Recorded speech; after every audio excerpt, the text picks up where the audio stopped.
Welcome to Audible Interlude, a G.I. Joe podcast. I am your host, Dave West, codename Phantom Troublemaker.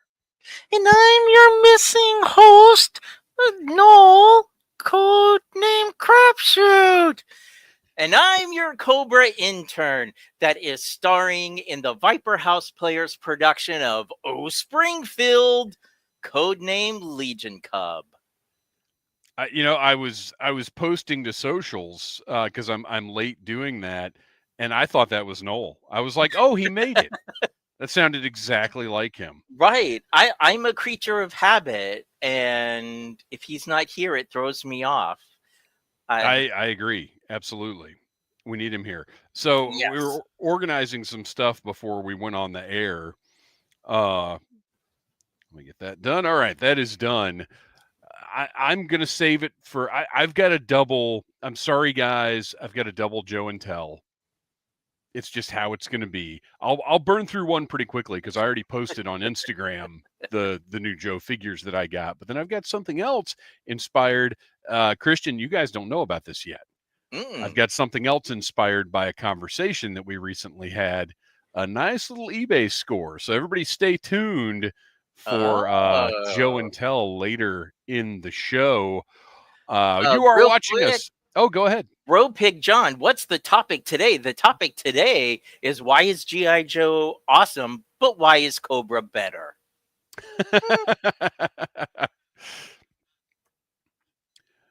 All right, let's see here.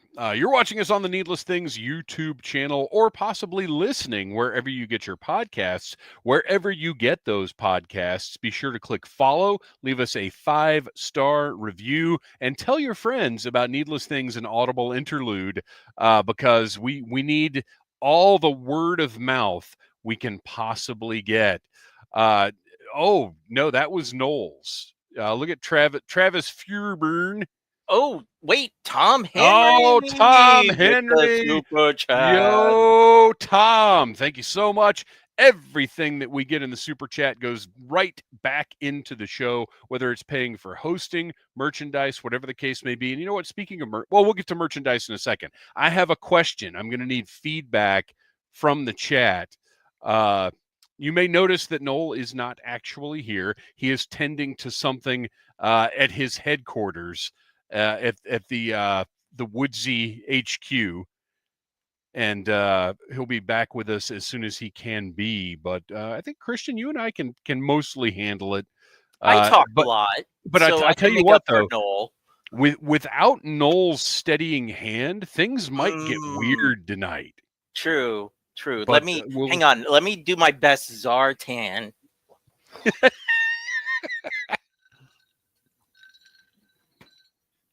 Solid. I don't have a hat. Sorry, That's watchers. Okay. Well, you don't need a hat.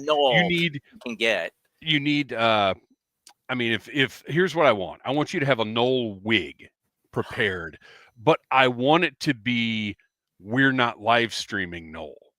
Okay. I want it to be crazy hair Noel. Yes. But I want you to have a hood under the wig, so you pull the wig off and then you're Zartan. Yep. That's what we need to orchestrate next time he's not around. As I said, you're watching us on the Needless Things YouTube channel. The next time you can watch us on the Needless Things YouTube channel is May the 19th. That will be our next live stream. Now, between now and then, we're going to get Noel. There he is. All ate up and ready to go. Yeah, I have no idea what happened. My camera and my microphone just decided they'd want to die on me. Oh, well, that's no good. Did you run by new ones? Did Amazon deliver them in 5 minutes? I did the old, did you turn it off and turn it back on? IT magic. That's right.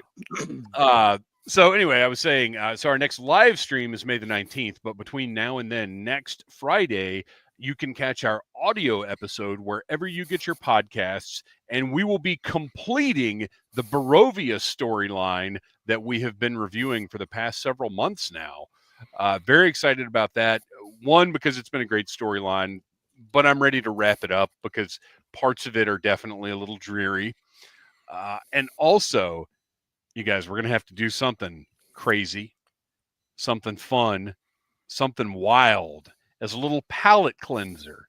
Are you trying to deke us around over here? Yeah, we're going to be getting a face full of deke after we're done with this Barovia storyline. We need the goofiest of goofy to kind of cleanse the palate before we move on to other reviews. But what we'll be doing, we will throw up a poll on Audible Interlude Podcast on Instagram. So be sure you're following us there to figure out which Deke episode we should be reviewing.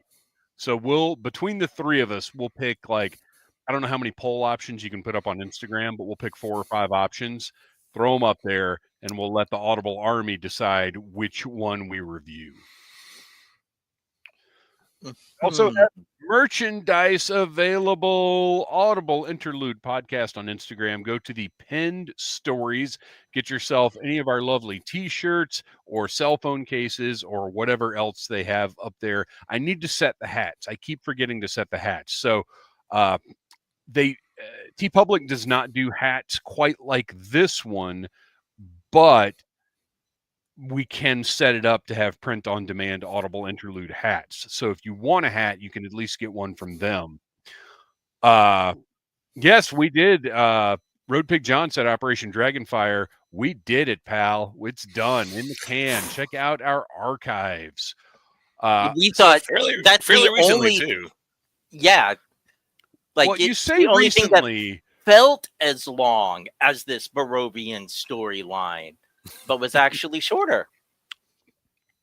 So actually, yeah, in the chat, you know what? If you would, Kristian, if anybody suggests ones in the chat, make note. Take some notes, and we'll use anything anybody suggests here. We'll make it a part of the poll. So there you go. Audible Army, you're already on deck making suggestions. So here's my question, though. So looking at this image right here, you see the Audible Interlude logo. Here's my question for the chat. For anybody listening down the road, whatever, we're going to be looking for input over the next couple of weeks. Who would be interested in purchasing an Audible Interlude flask? It would have that, the logo's right there in the corner of your screen. It would have just the outline of that. It wouldn't be full color. It'd be the outline of that logo engraved on a flask. It would be $25. Who would be interested in that? I could have those made by Joe Fest, but I need to know for sure that people want it. Okay, so we've got 2. We've got 2. We're gonna 3. I would get one as well. I can so we've got 3 my for Dragon sure. Con 300 one. So shoot us a message, Audible Interlude Podcast on Instagram, if you would be interested in one of these flasks, and I'll throw a mock-up picture up on the Instagram so you can respond directly to that. But if seriously, if you would want one for Joe Fest, let me know and I'll have them made. I've got a guy. I've got a flask guy. Weirdly, of all the things, I can't get the shovels made, but flasks, no problem. All right, what else we got going on here? Oh, did you guys have an opportunity to read Silent Mission's Duke? Yes. Little bonkers there. What was that, Noel? It's a pretty bonkers little story there. It's I don't know that they saved the best for last, because I think my favorite is still the Jinx one. Yeah. But they saved the freaking nuttiest for last. I mean, it's wild. Like, it's current, well, not current, I guess 10 issues ago, Larry Hama, Real American Hero wild. This one page out of context. I know exactly what page you're talking about with the reflection. Yes. Oh, what in the world?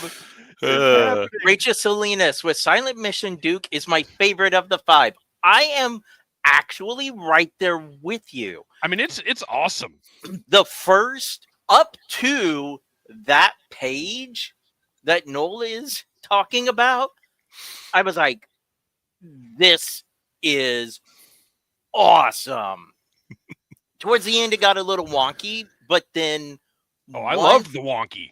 Once he either antidotes or steroids himself, I was like, oh, I am so back on board. I like it. And this doesn't happen a ton, probably to any of us, because we've all been reading comics for, 40 plus years or whatever. I enjoy it when I have to reread. Kristian, throw Toy Reclaimer up on the screen. So we did Mind Mangler, and actually, I believe that was the first Deke episode that we reviewed. Mm-hmm. So yeah, Mind Mangler is out there. Check the archives. And I think we've only done that in Operation Dragonfire, haven't we? Or did we do another one? We did one other one. I cannot remember. It's the one where we did with the Sky Patrol one. Sky Patrol. Yes. Oh, that one was terrible. Yeah, it was terrible. That was the one. Like the Mind Mangler was nuts, but in a sort of entertaining way. But the Sky Patrol one was kind of just awful. We are in the midst, and if you are watching or listening right now, we're in the midst of a conversation with somebody who I need to get back to about the archive, about the list of the contents of every episode. We just haven't, we can't nail down how we want it to look, and I'm probably going to leave it up to the person who offered to put it together, just however you think works. Because for me personally, with organizational things like that, I am not good at knowing what is best for the public. I know what works best for me, but I would rather have somebody without like eyes facing in determining what it does. But more on that later. We're going to get the archive happening. It's going to happen. But Silent Missions, Duke. I got to throw one more comment up here. So Wreckship 85. Yes. This Duke one had Razor Troopers from Valor versus Venom. And when I tell you that Wreckship and I had a very long conversation about this, and stick around for the entire episode. Hint, hint, wink, wink. But Fireborn, which is much more badass than Fureburn. I like both. Like, who are these Rob Liefeld as troopers here? Well, as soon as I saw the little doodad on the wrist, I was like, oh my gosh, we're in like 2003 right now. Well, and it fits too with this art style because of the way the bodies were proportioned. It's actually like they look kind of like Valor versus Venom figures in this issue. But That's true. As someone who is just now finally getting into having developed my palette for that era of figures, I love that it's actually getting acknowledgement because we haven't really seen that. So yeah. Next year, Silent Mission Destro in his total Pimp Daddy black turtleneck. Yeah, that would be great. There's no way with his tastes and his job, his position at Hasbro, there's no way some of those designs aren't sitting on Lenny's desk right now. Like just waiting for the right time to drop into the line. They've got to be. All right. Moving on. We've got so much to talk about.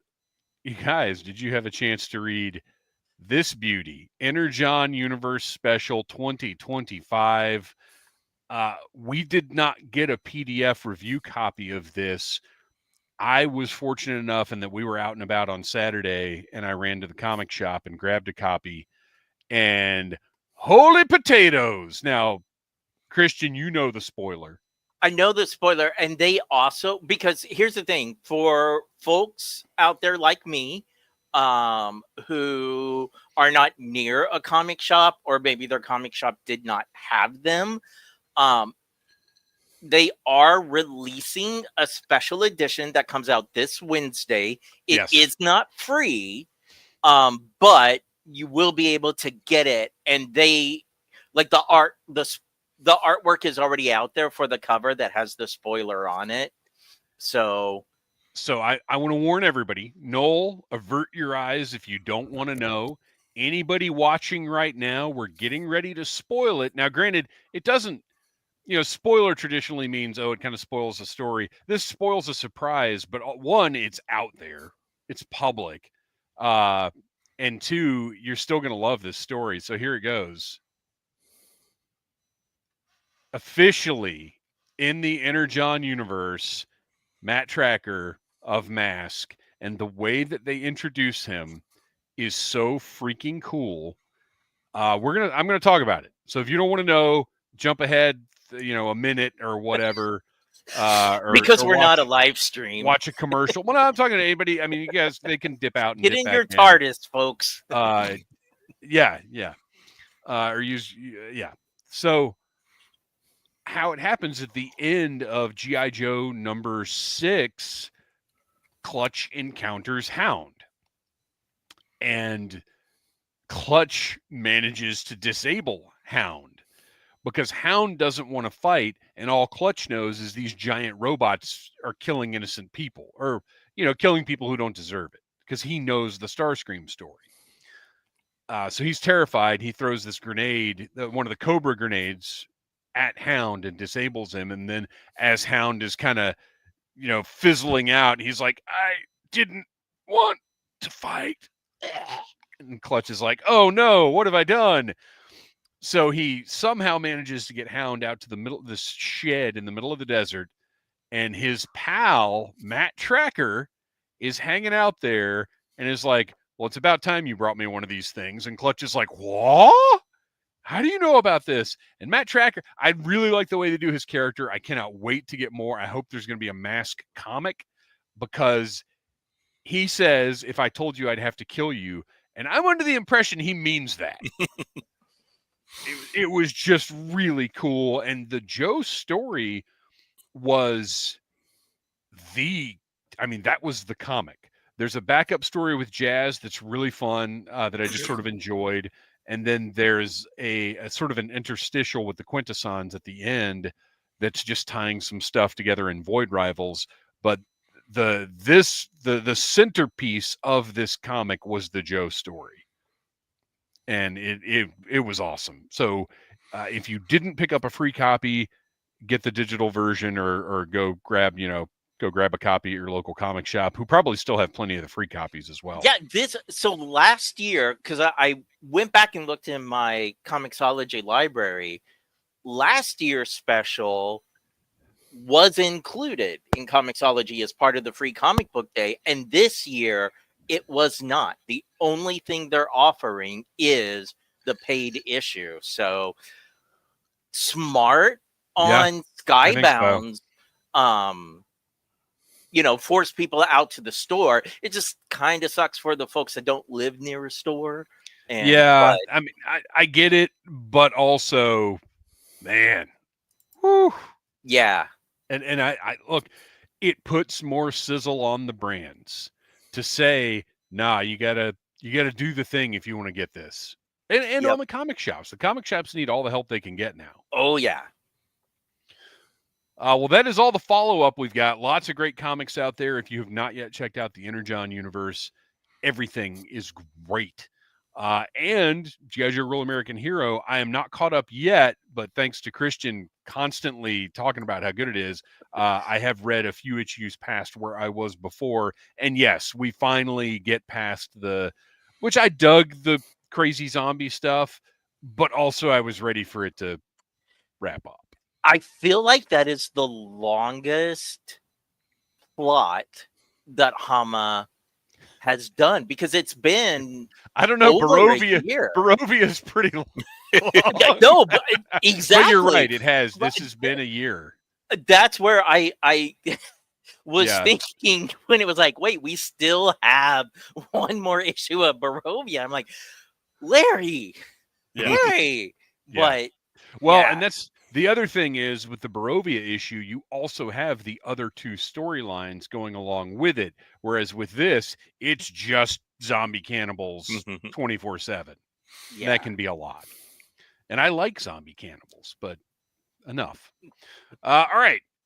Well, now we got some news. That wasn't even the news, believe it or not.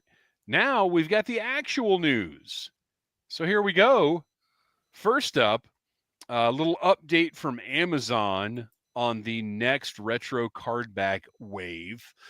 Previously expected August 4th, moved up just a little bit to July 22nd, although I have seen reports that people have had them moved up to June 2nd, or June 6th. I'm sorry, June 6th.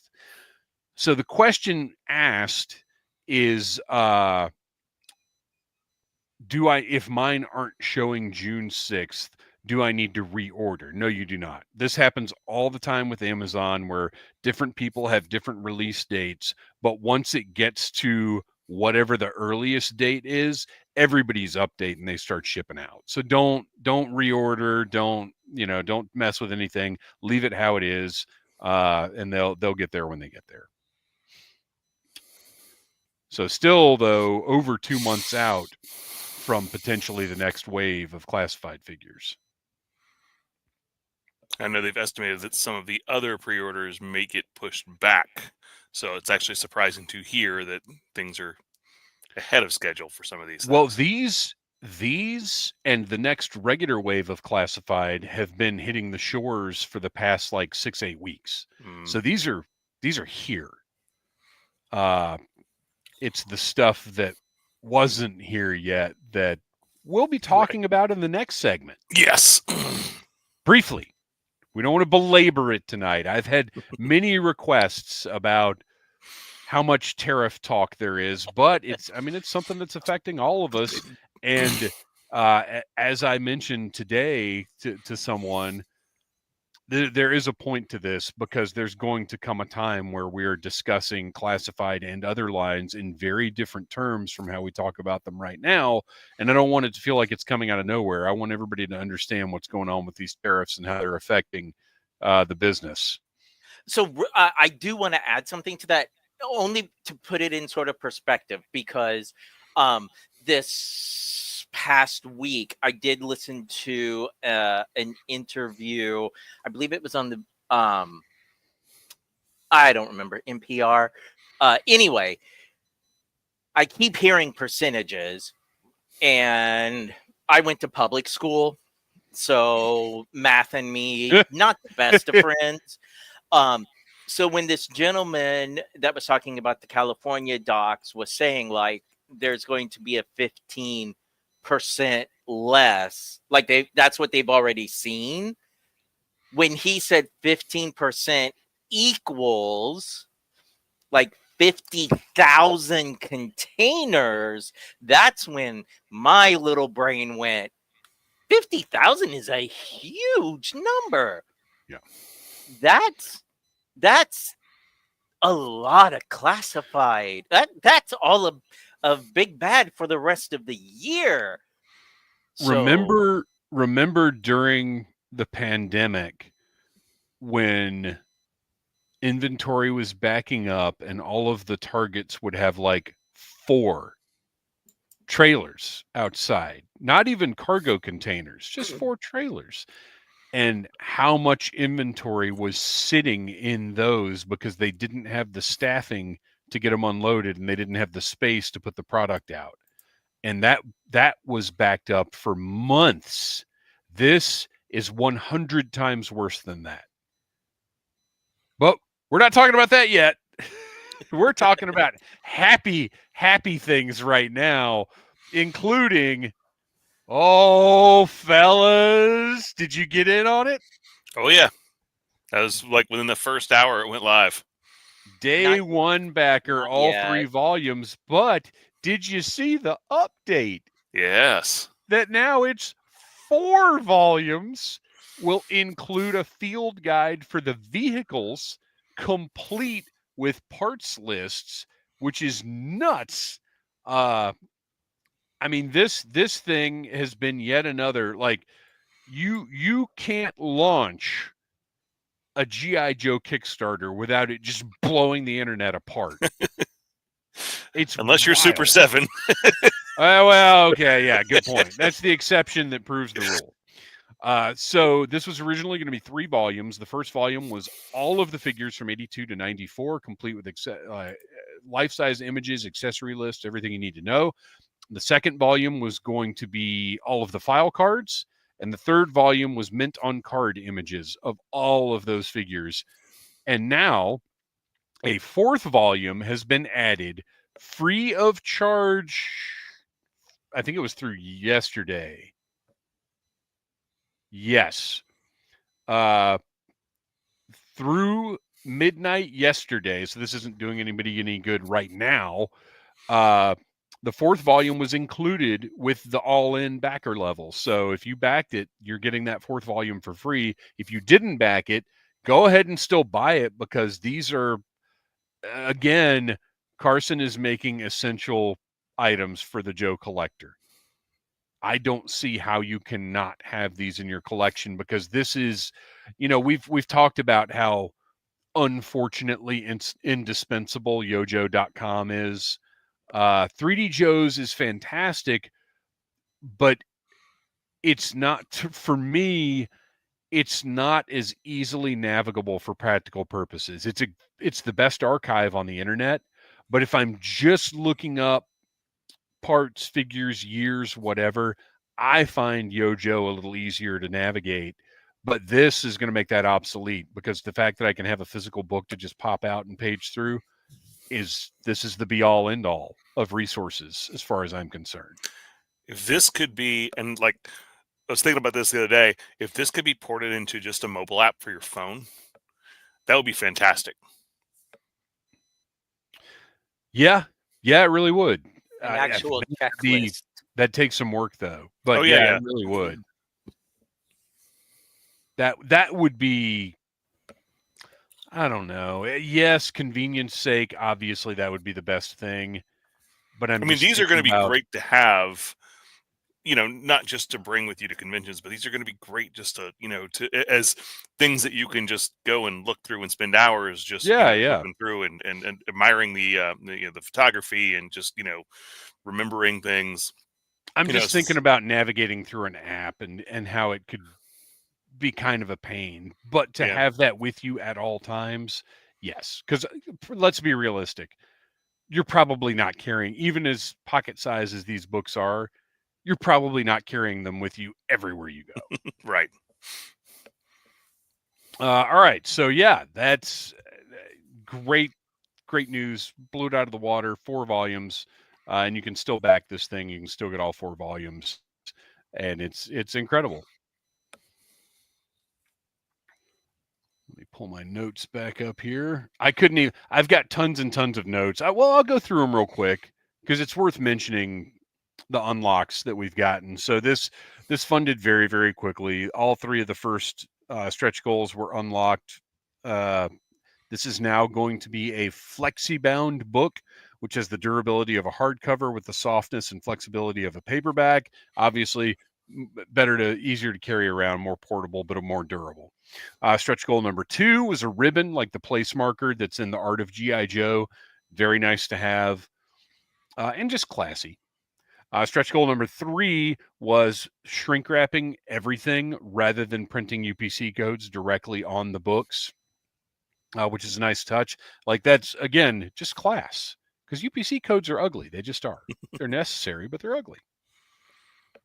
And then finally, stretch goal number 4, which unlocked shortly after he announced it, slipcases, or a slipcase for the volumes, but this is specially designed to make it bookshelf friendly. So you won't have these 4 squat volumes, because I've got a lot of smaller books and they look so weird on the bookcase next to everything else.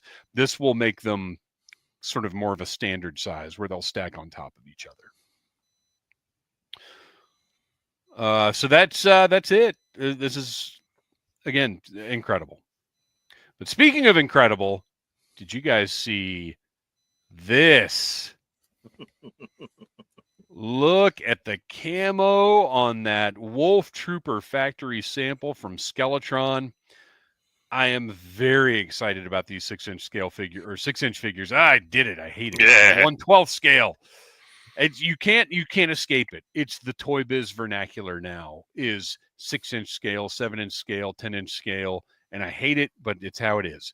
This is the Wolf Trooper. Notes along with this were, as you are likely aware, newly imposed tariffs are significant, with a current tariff of 145% on products imported from China to the United States, which includes toys and collectibles, and includes basically every Kickstarter we've talked about for the past 3 years.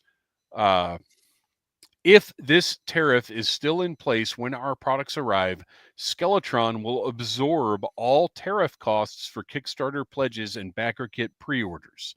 While future in-stock product pricing may be impacted, our Kickstarter and backer kit supporters will not be affected.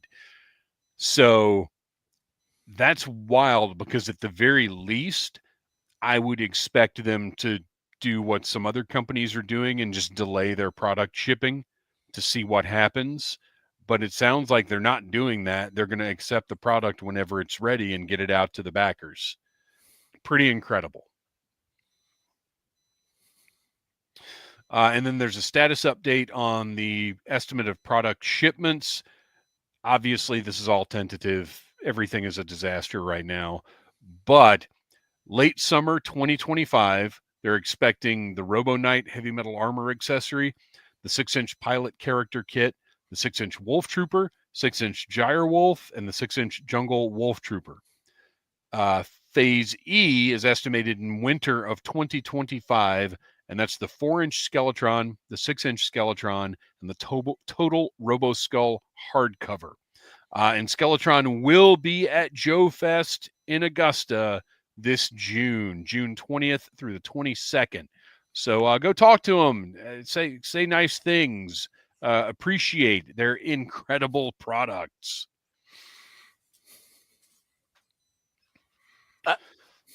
What do we got? I want to jump in Please do. because we have, you said odds are people are not carrying those books everywhere. So I want to reassure everyone that Rachel Salinas pulls a single axle trailer with her Omnibus everywhere she goes. Well, that's what it takes to carry it. So exactly. That's well done. And we mean that in the most loving way possible, because the Omnibus from Skybound is excellent but massive. The Art of G.I. Joe from Carson is excellent but massive. It's refreshing to have some more portable G.I. Joe tomes on the way. Yeah, I've had the Omnibus for a year, and I still don't know where to put it. Or actually, more than a year now. It's I've got the art. Is that what you're talking about? The Art of G.I. Joe. Yeah. That's what I'm. Yeah, the Art of G.I. Joe. Yeah, it's just so I know. Mine big is and unwieldy. Mine is in a stack of large books just in the corner of the room, because I don't know what to do, because I don't want to. We've got bookcases upstairs of all the like fancier hardcovers and graphic novels and things like that I've got, but I don't want it upstairs. I want it down here. There's nowhere. I don't know. Anyway, you need to get a nice easel for it to display on. Yes, that's a good idea. I like that. Or a podium. Like when you see like old magical tomes, like when they find them in Disney movies and stuff, you need a podium. Carson, Carson, if you're listening, that's your next Kickstarter. Well, he has a podium. When he actually has it on display, it shows he's got it up on like a podium like that. So that's what we need. That's perfectly natural. Although honestly, a podium sturdy enough to hold that would probably be $2,500, and I'm just not. I'm not going in on that. All right. So moving along, Call Sign Longbow, another project that we love that is just taking time, as these things do. Not long after the first month, they received an update from the factory that work had progressed on the tool revision they asked for previously. They sent images of the updated tooling, which you can see here. These tools cover parts for Lancer, Volt, Gruspetsnaz, Henchman, Outlaw, and Uptown. Towards the end of the month, they were notified that the factory is working on painted samples for them to review.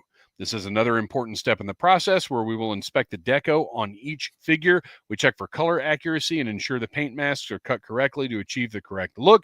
They've not received those samples yet, but they look forward to sharing them. They continue to push the production team to complete this project as soon as possible, while also ensuring that we will receive the best product possible. No mention of tariffs, no mention of a plan, but as you can see, they're really not far enough along to be worrying about that yet. So we will we'll keep you updated. as more things come about. I always just like getting a look at the tooling like this. I think this stuff is really cool to see. I enjoy this. And Grindstone Toys will be in attendance at both Joe Fest and the DFW Joe Show. More details about what they're going to have planned for the show in the coming months. So we will see them at Joe Fest as well as the Skeletron crew. So you guys, I feel like we are in danger of turning into Gridiron Interlude. But if they keep showing us awesome stuff, we're going to have to keep talking about it. And man, look at that beauty. The only problem is if you want the base vehicle, it's $200. If you want this extension, it's another $169.99. Yep. Wait, is it not on sale anymore? Oh, I don't know. When I put this in the notes, it wasn't. But even you guys on keep sale, talking. I'm gonna look. Yeah. So I mean, this is incredible. This is exactly the vehicle I wanted when I started talking about it. Well, not exactly, because I wanted those brown camo stripes on it. But this is, as far as the form, this is the vehicle I wanted. And look at this adorable little drone guy on the back.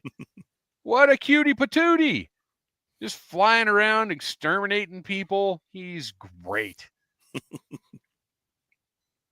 And of course it does, I think I put this picture in here. Yeah, it converts into a wheeled unit as well. Really cool. Really cool. I haven't looked to see, Kristian, if you're looking it up now, they are offering this unit by itself as well. And I'm curious what the price point is on that. My guess is $40. So yeah, their website's not. Yeah, sometimes it's intuitive. a little. There we go. Nope, that's not the same one. Because the battle ready drone that looks like a small jump pad with 4 missiles is $69. Well, it's fine. We'll move on while you're. Yeah, but that the Hound itself is not on sale. However, they are having a sale on a lot of the pieces. They have some $5 weapons, but also there is a Desert Mini, their version of a pack rat that is on sale for $34. That's now. Not that little guy? It's not the same Oh, one. I know what you're talking about. Yeah, this one, is like on wheels. It's got some guns. Again, as with most, use my words intelligently. As with most things, Gridiron, there are upgrades and different things that you can buy for it. So give them a check out. Well, that brings us to the part of the show that nobody likes, but we unfortunately have to talk about it. And I want everybody to remember, one person could stop all of this, and they don't. Tariff Watch 2025. Boom. We got a few things to report. The first one was brought up today, and I can't remember who sent it to me. It might have been Travis. But this I noted the other day when I placed my order for the Star Wars Vintage Collection Cantina set. On Hasbro Pulse now, there's a note, a very subtle note that you could easily not notice because it's up there with all the messages that mean nothing. The note is, lock in pre-order pricing today. Current pre-orders end May 9th at 12:01 Eastern Daylight Time. And I have been across the news media.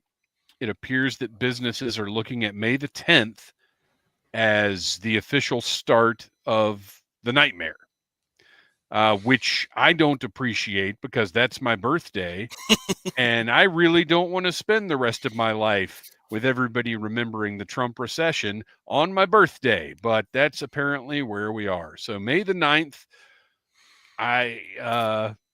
get your Pulse pre-orders, lock those prices in, because who knows what they're going to be on May the 10th. But Pulse appears to be committed to not hitting you up for stuff you've already, like they're considering whatever you've got pre-ordered now is locked in. So I don't expect them to be adding tariffs on top of that. In other news,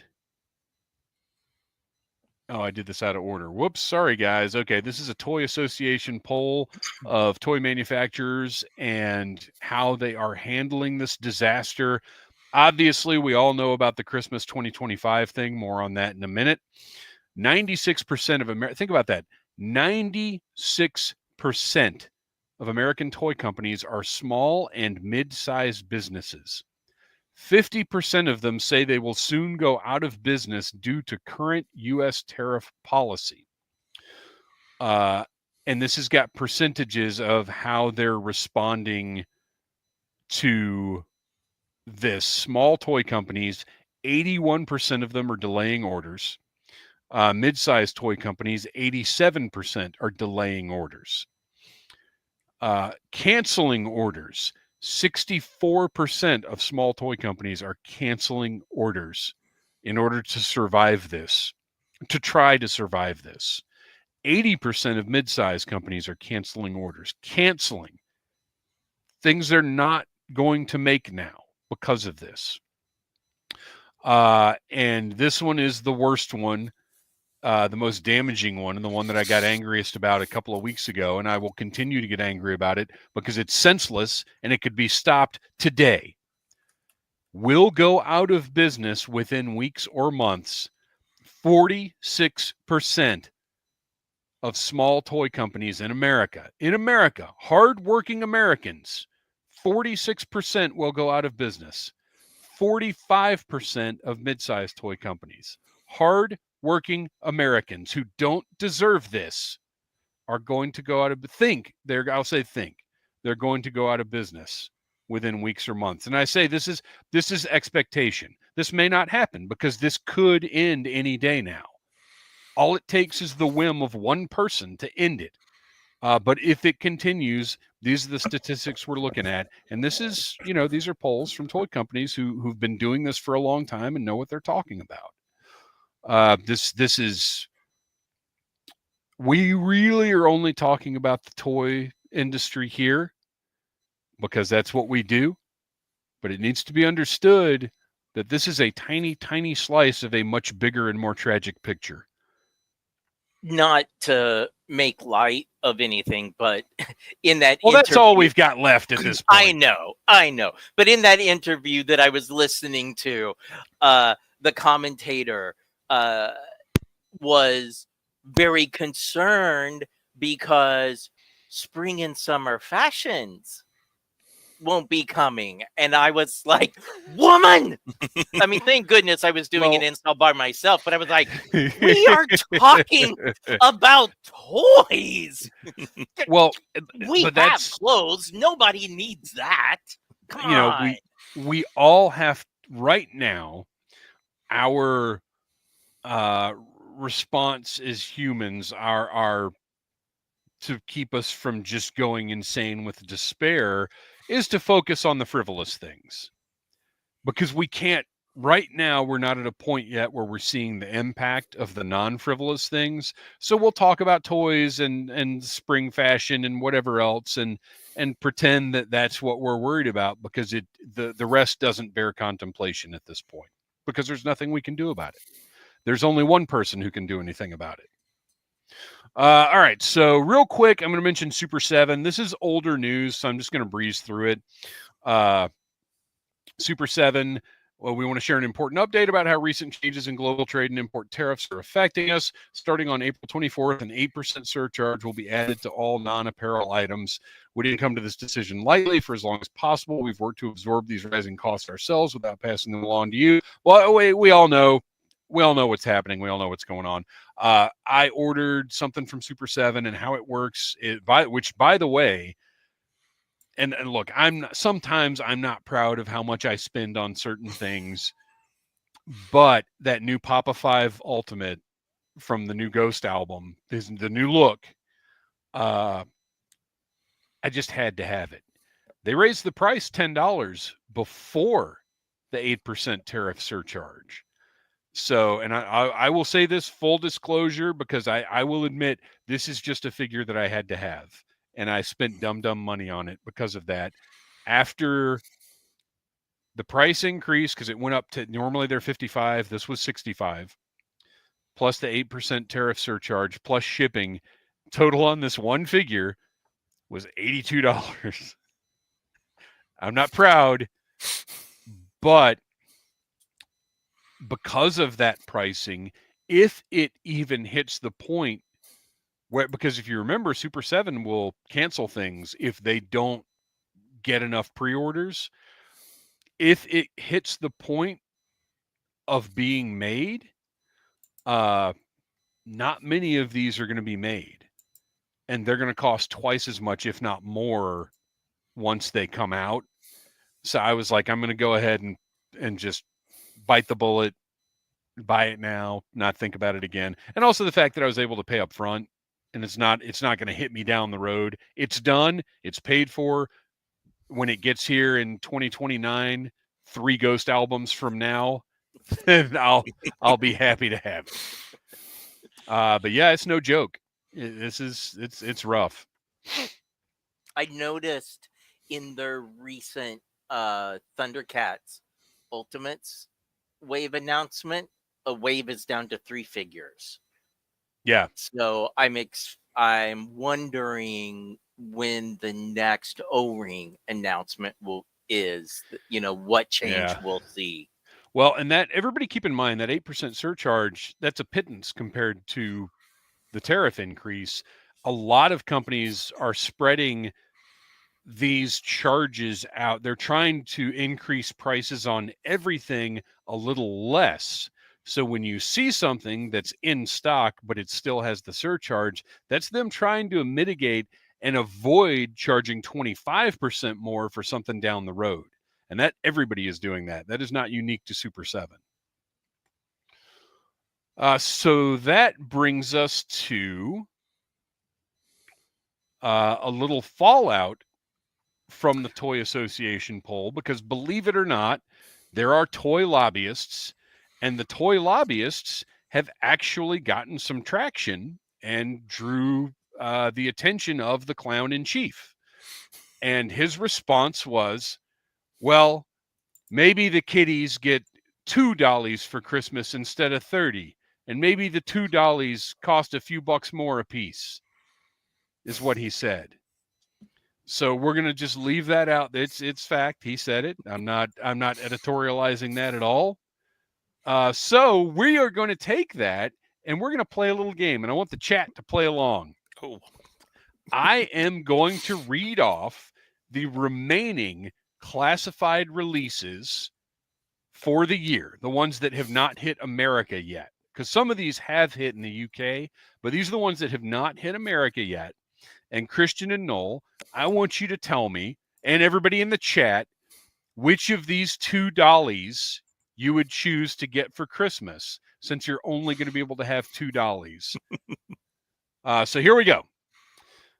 Retro Cardback Mindbender, Retro Cardback Rock and Roll, Retro, I'm just going to say Retro Viper, Heavy Duty, Breaker, Retro Televiper, Retro Flint, Retro Cover Girl, Crystal Ball, The Snake, Law and Order, Blowtorch, Darklon, Footloose, Frag Viper, Snake Eyes version 4, Major Blood version 2, Combat Armor Cobra Commander, and we're going to pause here, because if you look at the listings, he is very specifically referred to as Combat Armor Cobra Commander. I wonder if that's because Battle Armor is trademarked by Mattel. Oh, good point.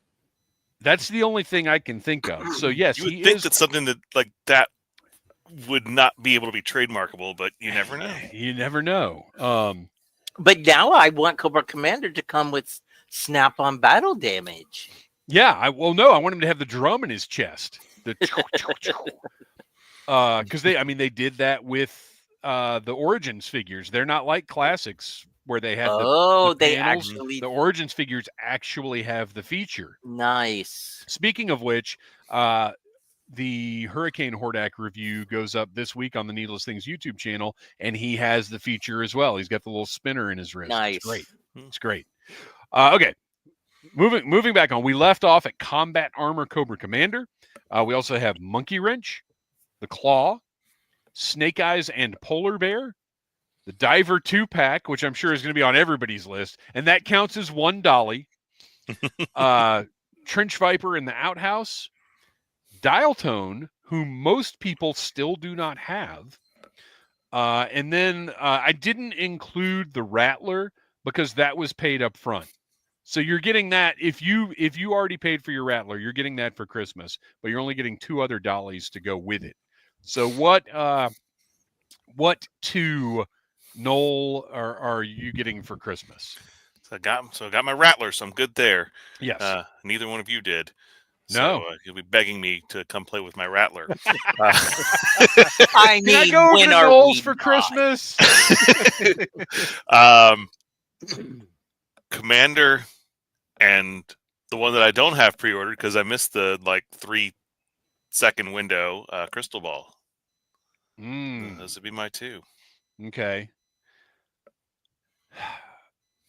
I'm going to go Snake and Crystal Ball.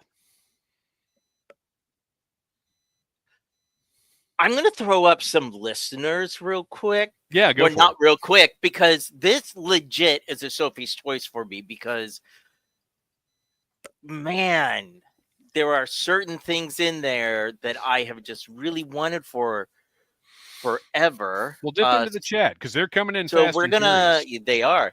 Tom Henry, Rock and Rollin' Viper will be my 2 Dollies. And Brett, if you're paying attention, we might need a Hello Dolly G.I. Joe parody song. Oh, yes. For YouTube. Hello, Dollies. And he says Mindbender and Combat Armor Cobra Commander. Yeah. Rachel Salinas with Snake and Claw. Toy Connections, Law and Order, and Monkey Wrench. I think I saw Snake and Claw on TBS's Kung Fu Theater back in 1984.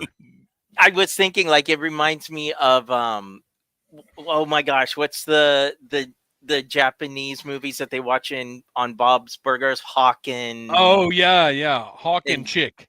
Yeah. Hawk and Chick. All right. Bjorn. Retro Flint and Monkey Wrench. Monkey Wrench being very popular so far. Yeah. Snake, Armor, and Claw are a must from out of shelf space. You might need to get some more shelves in because that Snake Armor is not that's small. Funny. Hey! Oh! Ryan Faden! Super chat! And I will remind anybody listening, watching, whatever, that anything that we get in the super chat goes back into production of the show, hosting, merchandise, whatever. It all goes back into the show. So thank you very much for your support, Brian. Yes, and he says Snake Armor, Combat Armor, Cobra Commander.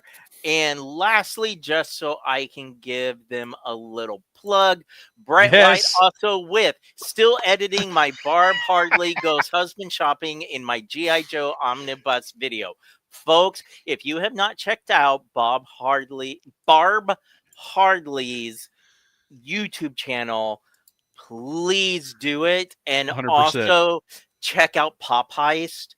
Yeah. Major shout out there. If you like old art, reading toy and pop culture articles like they were in the old days of the web, Pop Heist is the place to go. If you miss the old, what IO9 used to be, probably minus the science, but what IO9 used to do for pop culture, all of those sites that were around in 2005 to 2010, ain't it cool? We used to have so many great pop culture websites before they all got gobbled up by evil corporations. and Pop Heist is bringing it back. It's a fantastic website. So it hurts. Did we get Ken? Did you get Ken's? Yes, I did. Okay.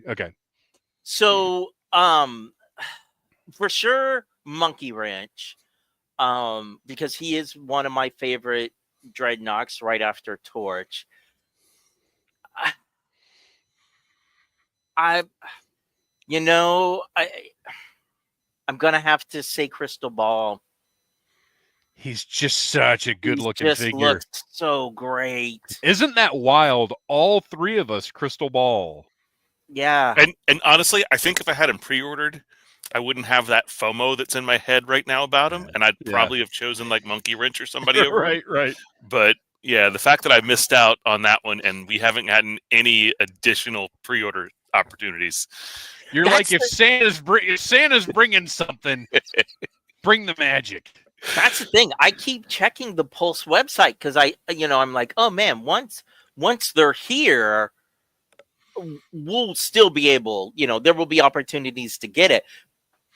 But with everything going on, I don't know how much extra there's going to be. This could be one of those weird situations where what it is what it is. But Noel, if you remember, I did order 2, so you've got dibs on that second one. Everybody in the ordered chat. One from Pulse and one from Walmart. Okay, awesome.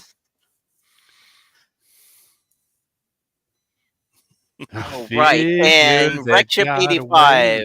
Once again, Kristian and I are on the same wavelength. Ooh, Recship, you might want to see a doctor about that. Put up Yorktown's. This is good. When Yorktown Joe, when they cancel our dial tone figures, can they just send a video email with Sunbow Satin singing about the figure that got away? I'm still perplexed by dial tone because there's never been a figure like that they fulfilled some of the pre-orders, right? And then it's been like almost a year since people were getting that figure initially. Well, I think what typically happens is because I have gotten lucky many times with Big Bad where I have just happened to get one of their earliest shipments of something like a couple of months before most people get them. And then I think what happens is they get a portion of their pre-orders and go ahead and send them out, and then the rest come in. And what probably happened with Dial Tone is that little portion came in, but then the disruption. But see, that was so long ago. It couldn't have been anything to do with this. August, wasn't it, that people were getting them initially? Was it that long ago? I want to say it was, but I don't know. Recship85 also jumping in with, I'm convinced Dial Tone, Heavy Duty, and Trench Viper were all mid-production before they moved to Vietnam, supposedly. That's... Sure. I could see that because I know Super 7 did that. I think it's been a couple of years, but that's what caused their, what was it, Thundercats Wave 4 to come out before Wave 3. Well, I think it was before Wave 2 and Wave 3. Was that it? There was one wave that came out before the 2 waves that should have preceded. Yeah. It was wild. And I think you're right. I think it was 4 came out before 2 and 3, something like that. Well, that is mercifully for everyone. That is it for Tariff Watch for this episode. More on that as news develops. It is time now to move on to everybody's favorite segment, Sound Off, where we take input from the Audible Army via Audible Interlude podcast on Instagram or Blue Sky. Follow us on Blue Sky as well. I cross-post over there. I am working on doing some original stuff, but it's just hard to maintain so much social media. Who has the time? So Sound Off is where you have the opportunity to tell us what you would like us to talk about on the show. Even if you can't show up for the chat, you can still throw us a sound off, and we'll respond to you. So we've got just a few this time around, which is nice because we've got, as I said, I've got a little extra Joe and Tell for later on. First up, Joe Hunter 73. Nothing to discuss here, but I just wanted to applaud for all three of you and really enjoy watching your shows. I make it when I can, but mostly it's a rewatch. Great job, fellows. Thank you very much. I mean, it means a lot anytime somebody just takes a minute out of their day to leave a comment like this. Like, this really does mean something because, as I've said in many other venues, there is nothing more precious than your time. And whether it's the time that you're sitting here in the chat with us talking about G.I. Joe, whether it's taking a minute to sit down and write a comment appreciating what we do, in any way that any of us are giving us your time, that means the world to us. So thank you very much for listening, for hanging out, for being a fan of the show and a fan of Joe. To bounce off of this, we actually had someone much earlier in the chat, Moto Viper 21, who said they're a long time listener, but this is their first time participating in the chat. Oh, nice. So I definitely want to let all of our listeners out there know, like, we love having the conversations and interacting with all of you. So posts like this, join the live stream chats. We love it. Get that. Yes, Rachel Salinas, smash that like button. Now, having said that, we did a Star Wars live stream last night for May the 4th. Had a lot of fun. Did it with Execute Chapter 66, who are a Star Wars media podcast. They talk about books, the comics, the shows, everything. I will actually be guesting on their show at the end of May to do a review of Andor, which I'm very excited about. But last night, somebody in the chat went a little nuts. And I will say, if you're going to be a jerk, if you're going to be a bigot, if you're going to support bigots, you're going to get banned, period. We're here to have fun and talk about stuff. Unfortunately, sometimes stuff like tariffs or whatever come up, but, keep it light and respectful. That's the big thing, is be respectful. And this person they lost their freaking mind in the chat, and I had to get rid of them. All right. Tweet Joe Self. Look at this. Another new one. Hey, gang. Joe Self. New to that's pretty awesome. I love it. New to the podcast and had a fun question for you. Hopefully it's a new one. What are your favorite G.I. Joe action figures split into 3 sections? Real American Hero, which would be 82 to 94, 95 to 2019, and finally Classified. I'll go with Destro, 25th Anniversary Snow Serpent, and Master of Disguise Zartan. Anyway, keep up the great work, and yo, Joe. First of all, that is a fun question, and it is a new question. I don't really agree with 95 to 2019 being one single block. I would break that up, but since that's how the question was asked, that's how we'll answer it. Did you guys have an opportunity to think about this one? Okay, cool. Yeah. Kristian, you want to kick us off this time? I do. Oh boy, here we go. I'm so sorry, listeners. Okay, so for a Real America Hero line, my absolute favorite Joe figure is going to be Shipwreck. And from the modern era line, that's what I'm going to consider 1995 to 2019, is going to be the modern era Shipwreck figure. And finally, with Classified, drum roll please, I am going with Shipwreck. I'm a man of simple taste. I will go next because I should have known what you were going to do. And because I'm me, I did almost the same thing that you did. Now, I will qualify this. Ask me again tomorrow, and I might give you 3 different things. And I actually struggled with this a little bit, but I think my answer, I really more went with what I think is the best figure because my favorites might be a little different. So from Real American Hero, the Bat, I think it's a legendary. It's a top 10 of all time action figure. From 95 to 2019, which again, that is too big a chunk of time, but I'm going to go with the Jungle Bat. because it's, I think, to date, the best update of the original Bat. And then finally for classified, I'm going with the Bat. Just the regular. I'm surprised you didn't say like the Iron Grenadier's Bat. I love that one, but that first Bat is just hit the spot.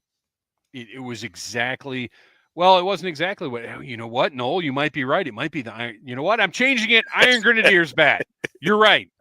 Because I wasn't thinking about the fact, because all of my regular bats on the shelf have those clear chest plates that I got from, I don't want to be wrong. I think it was 1 per case. I think that's right. So that's how I think of them, but they didn't come with that. So that's a knock against them. The Iron Grenadier Bat is the actual winner. Okay. So Noel, What are yours? So you're not going to believe this, but I pretty much did the same thing that y'all did, but because of it, I chose alternates because I'm going to say that really my favorite, when I think about the figure that I got the most use out of when I was a kid, it's 1984 Scrap Iron. Oh, when I think about my favorite, because I didn't collect much between 95 and 2019, one of the few figures I have was the Scrap Iron that came in that Wild Bill 2-pack. And that's the one that I modeled my costume after because he's got that more electric blue. Right. And he doesn't have like the leg braces. And then my favorite, and this one's not going to change because I do think it's the best classified figure, is Scrap Iron. That one's going to remain the same. But my alternates I picked, when I think about like great figures that I just really got a lot of enjoyment out of, who I just think are like fantastically molded and just wonderfully decoed. You know what? The original, or not the original, but the 86 General Hawk is probably my favorite original figure outside of Scrap Iron. And then from that other period, from 95 to 09 or 2019, it's hard to say because again, I didn't have a lot during that time. Right. But you know what? I'm going to throw a weird monkey wrench in there, not monkey wrench, but it's going to be the Iron Claw from G.I. Joe Extreme. Oh yeah. Because I love that design, and I like the way they did it when they rolled it into the 25th/50th line. Well, I don't know if Jeff Butler took it. Okay, hang on. His is a 2-part answer because I was going to say I don't know if he saw it right, but his 3 picks are Robo Joe for Real American Hero. Yes. For 1995 to 2019, Dr. Link Talbot. Yes. And for classified, all the Headless Falcon figures. Yeah. Which I thought was one of the greatest answers. But then he followed it up with his true picks are Dusty for Real American Hero, Undertow version 2, which is the 2000 blue one, and classified Shipwreck. Ooh. Yeah. Man, that's tough because I had alternates too. Like my favorite Real American Hero figure is Firefly. Like I love that figure. Yeah, so that was what I was expecting. That's kind of my pick. And then for that middle area though, Scalpel is incredible. I've mentioned it in every poll we've ever done, but that Hydro Viper. Wait, is it Hydro Viper? I can't remember what it's called. I'm not going to look it up. It's the one with all the tubes on it. Oh, you know what I'm talking about? Is that what it's called? Yeah. That thing is awesome. And then classified Tiger Force Outback is just a sentimental favorite. That figure's just great. All right. Moving on. Tom Henry, you know what he's going to be asking about. I'm assuming you will talk about Free Comic Book Day. You were correct. So in that case, who would win in a fight, Quick Kick or Chewbacca? Chewie has his crossbow. I think you mean bowcaster. Actually, hashtag Fang 2025, hashtag Furby for Energon Universe. Yes, I had a serious conversation about Furbies the other day. Fatal fluffy Furbies need to happen. Why has that not happened? So, Noel, back to you. Who would win in a fight, Quick Kick or Chewbacca? Well, I'm disappointed, Tom Henry, because this is a perfect opportunity to capitalize on the greatest internet meme of the last 2 weeks. Oh. Quick Kick. It's 100 Quick Kicks versus 1 Chewbacca. Oh. Who would win the fight? Because Quick Kick is not taking down Chewbacca. It's just not going to ever happen. I beg to differ. Because Quick Kick is going to have his frozen fudgy bar. And he's going to wave that thing in the air. And we all know Chewbacca can't resist a tasty treat. We saw it in Return of the Jedi. He's always thinking with his stomach. So Chewbacca's going to come over. Quick Kick's going to give him a little bit of that frozen fudgy bar. And Chewbacca is going to die because, like a dog, he can't eat chocolate. Oh, I didn't think of that. Because, see, I was thinking Quick Kick doesn't wear shoes. So Chewbacca is just going to knock him over and tickle his feet with all that fur until Quick Kick cries uncle. Oh, well, there you go. Jumping back, Rachel Salinas corrected me. It is heavy water. Okay. Hard water is what we have down here in Florida. You're right. So that's why you can't take decent showers. So we have two for Chewbacca, one for Ronnie Trickshot. Are they fighting on gravel? Because Quick Kick's bare feet probs wouldn't go well on that. Or Tatooine. That Quick hot Kick's bare sand feet are not going to be good on any terrain at all. It's good in snow, according to Sumbo. His feet at this point are just as like leathery as Chewbacca's foot pads. He just has like nothing but callus. His feet are just calluses at this point. Yeah. Not Agent Callus. That's a different Star Wars reference. Kristian, if you could compose yourself. I know. And read this. I'm having an aneurysm. Rekship 85 with, I can't tell if the noise Dave just made was a Chewie impression or he broke wind on camera. Yes. Moving on. Yorktown Joe. What input would you have for an Energon Universe update with Special Mission Brazil?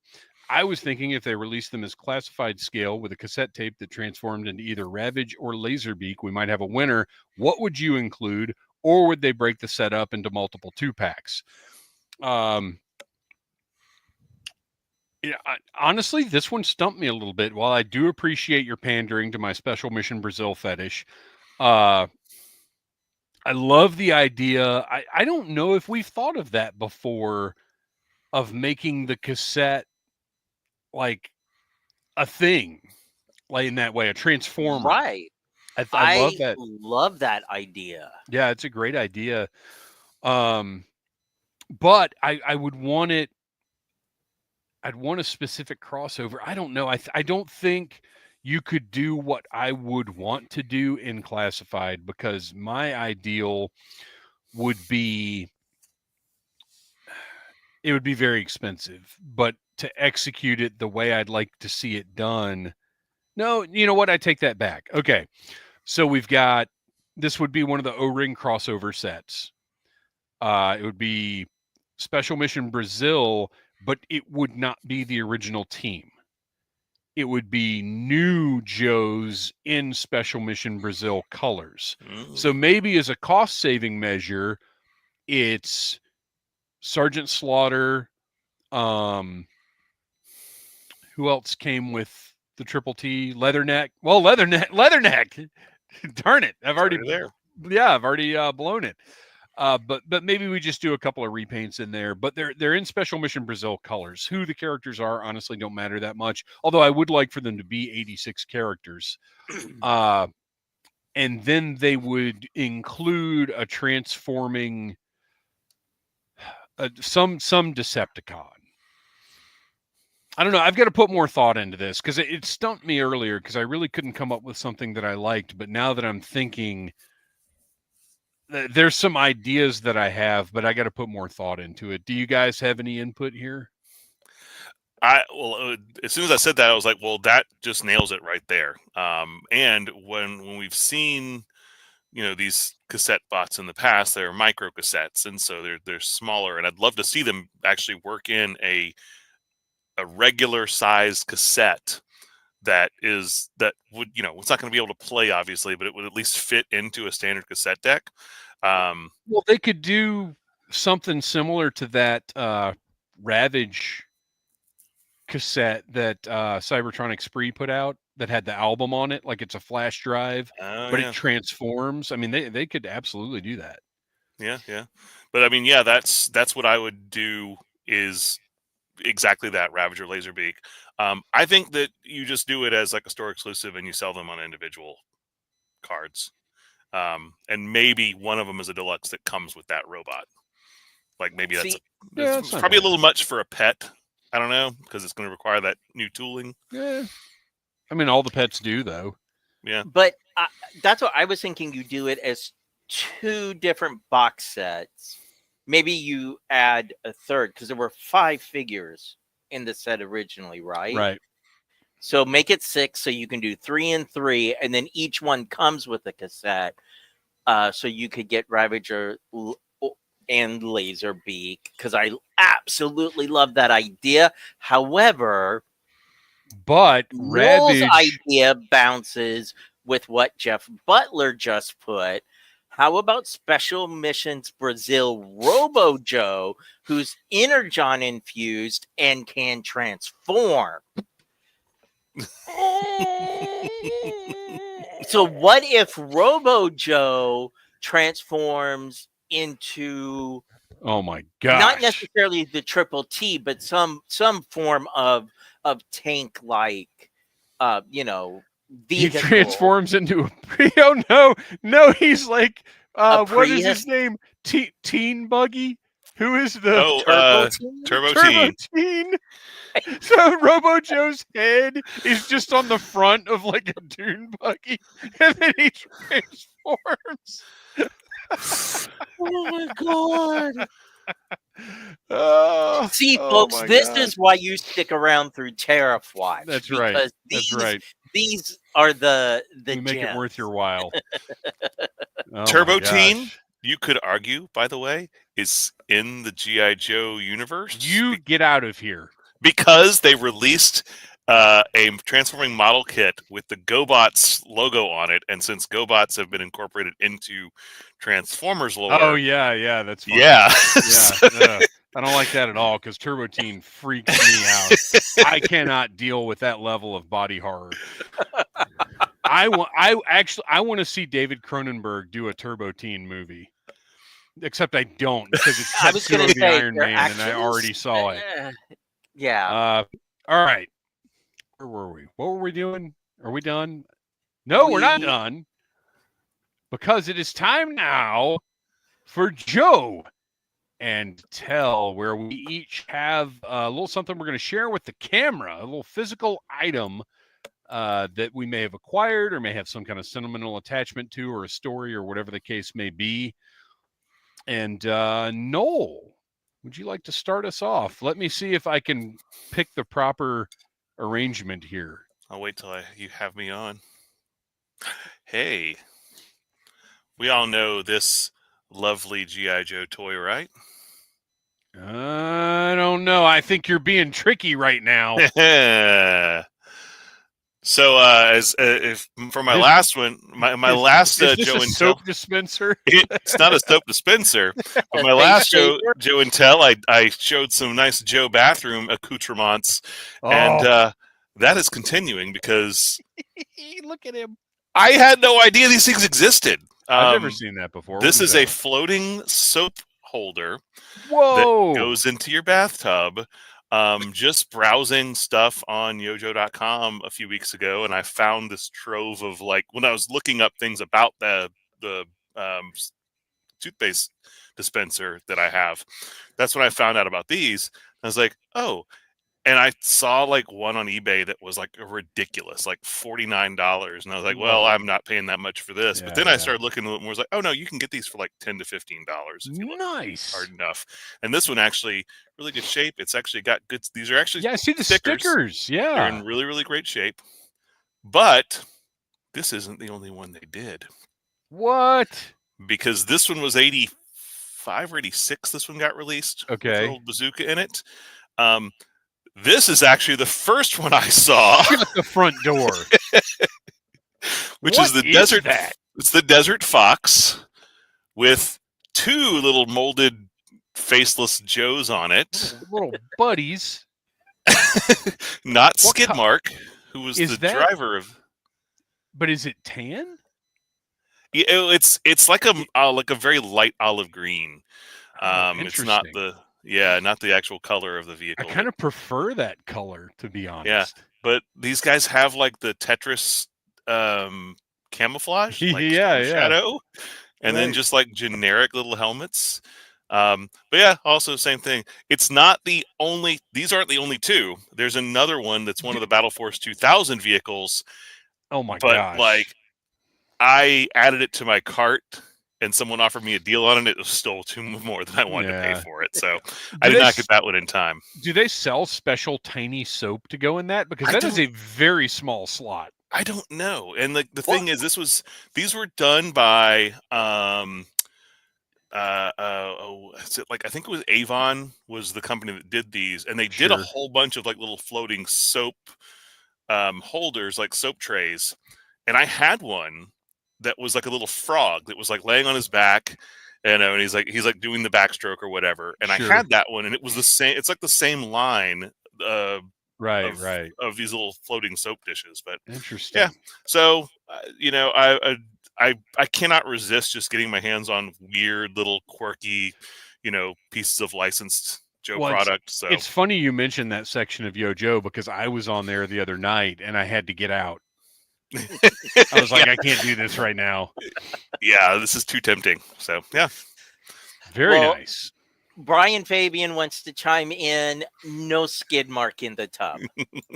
And I think you're thinking too small, because I don't care about soap.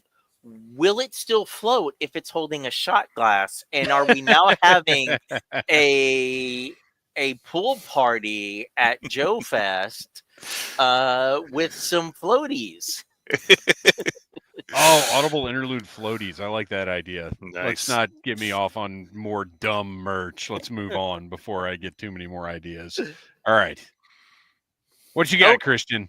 Okay, so I got to give a shout out to longtime listener and apparently brain buddy Wreckship85, because as soon as he read Silent Missions Duke, he messaged me and we had quite the conversation about certain characters that appeared in that issue. And as usually happens when I talk with Wreckship85, I immediately go to eBay to fulfill love that my parents didn't give me. And what? Literally showed up just before the podcast. I got it in a lot. I'm not messing with the weapons, but I also got a Cobra Claws. Oh, nice. Which is kind of awesome. And a Sand Viper that doesn't look sandy at all. But yeah, there's a repaint that does. Well, because Wreckship was telling me look for this version. I think it was version 1 and maybe version 4. I think he recommended. And when I went on Yojo, I was like, there's a little hyperbole. There's like 15 variants of that mold of Sand Viper. Lots of repaints. So yeah, but when his blades are folded up, like I just love the practicality and the 90s anime vibe. Oh yeah. Yeah. Awesome. So thank you, Wreckship. Excellent. All right. I'm going to wrap it up. I've got a double shot here. Uh-oh. So I already put pictures of these up on Instagram, Audible Interlude Podcast on Instagram. So just real quick, we're going to burn through some Retaliation figures I got. The Data Viper. These will all be getting reviewed because I am starting to stockpile the Cobra Combat Ninja, which is just really cool looking and comes with this little cannon piece, which, you know, all ninjas have cannons, just like in Empire Strikes Back, the snowtroopers, you know, same kind of deal. Mm-hmm. This one, and what this is this wave went straight to discount stores. I never saw it in retail. So I don't have this Snake Eyes version 2, which I think is the best modern Snake Eyes version 2. That timber looks really good. Yeah. Storm Shadow, which is widely thought of as the best Storm Shadow from this era. And then finally, Cobra Commander, again, thought of as the best Cobra Commander from this era with the vac metal faceplate and a helicopter backpack. I mean, what more do you need? Wait. Hold that up one more time. Okay. See, okay. It was giving me Fun School Zartan vibes because the way Cobra Commander's hand in the photo is, and his hood is just floating behind him like the Fun School Zartan. And worth noting that it has the hooded head. This was the last hooded figure they probably released? I believe so. But yeah, that's So yeah, good find. And I got them for a steal because these cases of these were showing up at Ollie's back then, but I don't think we had an Ollie's around us. So yeah, I will be reviewing those on the Needless Things YouTube channel sometime in the future, because what I'm doing now is stockpiling some vintage stuff, because it is all but certain I'm not going to be buying new figures sometime in the near future. And I'm going to run into a little drought where I've thought about, like, well, do I just start reviewing everything in this room? What am I going to do? So I've got some options, but yeah, I'll tell you right now, I think, you know, as classified creeps towards 30, I'm out. I'm not paying $30 for classified figures. I'm just not. So we'll see, or any other mass market retail figures. And then my real, because the reason I'm doing 2 is because, you know, Noel and I have been talking about how we've got stuff stockpiled. I've got weeks of Joe and Tells, so I've just got to knock a couple out. So the other day, Kristian, I think you're the one that mentioned the G.I. Joe Look and Listen storybook. Oh, yeah. Yeah. So much like yourself, I'm very easily influenced to visit eBay, and I got myself a lot on eBay that included 2 copies of The Captive City, one of which is going to our pal, award-winning Bobby Nash, because he collects these, and the records are in beautiful condition, intact. I will be listening to and reviewing these on the Needless Things YouTube channel.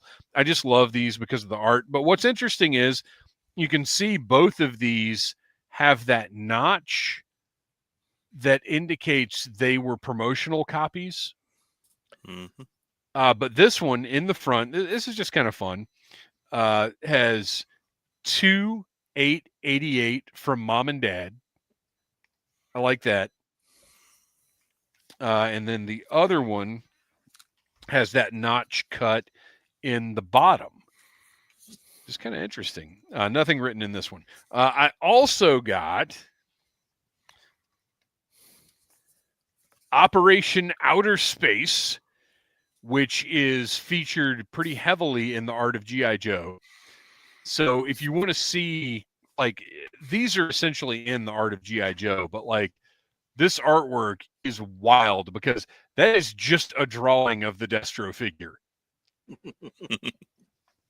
I just love this kind of stuff. Noel, like you were saying, the non-toy stuff is just as exciting, and in some ways more so, because a lot of this I never had, so it's new to me. Well, and not only is it stuff that I often didn't have, but it's stuff that I wasn't even aware existed at that time, because we didn't have the internet.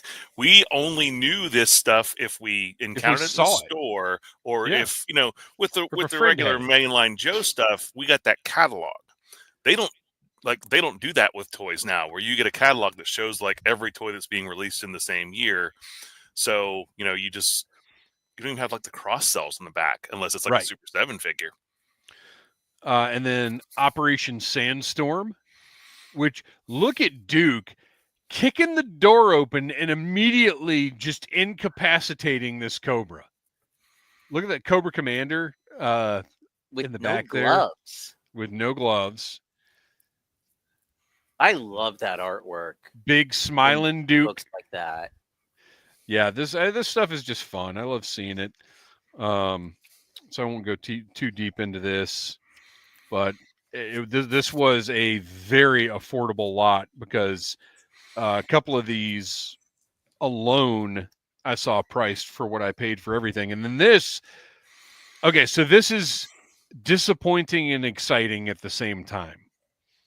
This is the G.I. Joe Sticker Collectors album with Top Secret Decoder. So the disappointing part is the stickers and the decoder are gone. Aww. But I'm considering this the freebie of the lot. So the whole entire book is Transformers file cards, basically, like that same technology. But the artwork in this book is wonderful. Let me find my favorite. So those were made by... Who is riding the air chariot? There was a whole surprise! It's Crystal Ball of those sticker books, and it was one of the things that, like, my dad and my younger brother did together, because you could find those sticker packs at like every gas station in Kentucky. So, and they still make them today. I mean, obviously not a G.I. Joe one, but I'm trying to find the one. There was one that just delighted me, but I can't remember what it was now. But anyway, yeah, that you never know when you're going to find just something wacky. And here it is. Look, it's our buddy Raptor from the current run we're reviewing. And you've got to unscramble his coded message that's probably about the language center in San Francisco. I like the actually the one next to it, which was this man claims to be a government agent. Oh, this one is insane. I claim to be drunk looking at it. That's ridiculous. And then on the back, that great 86 artwork. So yeah, just a nice little collection of books for a very nice price. So good stuff. Keep your eBay open. Make sure you're adding stuff to your watch list or whatever. You never know what kind of deals you're going to get offered. Yep. And as Rachel Salinas says, when it comes to a decoder message, be sure to drink your Ovaltine. That's right. Crummy commercial. And on that note, that is all the show we've got for you this week. Noel, tell us a little bit about The Finest. The Finest is an international G.I. Joe costuming club that raises money for Canines for Warriors, a wonderful charity. We will have our presence at Joe Fest if you're going to be there next month in just, 6 weeks? Joe Fest. Yeah. Ooh, coming up soon. And, wherever you may go to your local, fun comic or toy show, you may see us there. Check out thefinestcc.com or the Finest Recruitment Center on Facebook for more details. You can catch me this weekend in Knoxville at FrankenCon. I will be hosting a panel with Brian Bremer, who you may know as Pino from Silent Night, Deadly Night 5. He was also in Pumpkinhead, has done many other roles, including a lot of voice acting. Very excited about that. On Saturday, I will be presenting a Choose Your Own Nightmare panel. And then Saturday evening, there will be a screening of my documentary film Troublemaker with a Q&A afterwards. And I will be at a table all weekend where you can catch me. I've got some merch. I've got copies of Troublemaker. I'll be hanging out, having a good time with Joe Bob, Darcy, Brian Brimmer, Ron DeShear, and a host of other guests. It's going to be awesome. And then, of course, we will all be at Joe Fest in June with an Audible Interlude. We'll be at a table talking to the people, having fun, doing panels, and we will be screening Troublemaker there as well. Kristian, where can we find that toy photography you do so well? You can find me on Instagram and Blue Sky under the name Legion Cub. As I said, our next live stream is on May the 19th, right here on the Needless Things YouTube channel. Until then, yo, Joe. Cobra.